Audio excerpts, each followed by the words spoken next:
नमस्कार, मी गणेश वगैरे काव्ययोग काव्य संस्था पुणे यांच्या प्रथम वर्धापन दिनानिमित्त आयोजित काव्ययोग काव्य करंडक स्पर्धा 2025 साठी माझी एक स्वलिखित कविता सादर करीत आहे. या कवितेचं नाव आहे माझं भारत आपलं भारत.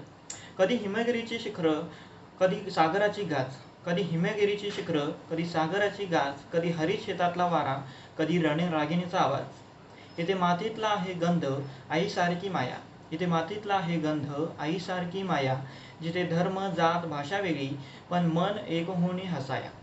सावळ्या कृष्णाची बासरी शिवशंकराचा डमरू, सावळ्या कृष्णाची बासरी शिवशंकराचा डमरू, अल्ल्याचा आजनही इथे मिळतो मंदिराच्या झंकासारखा सुरू.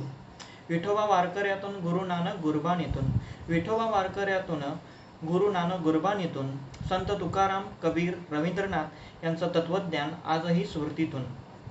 मी ना फक्त हिंदू आहे ना मुसलमान किंवा शीख, मी ना फक्त हिंदू आहे ना मुसलमान किंवा शीख, मी आहे भारतीय, हेच माझं खरं ओळखीचं लीक.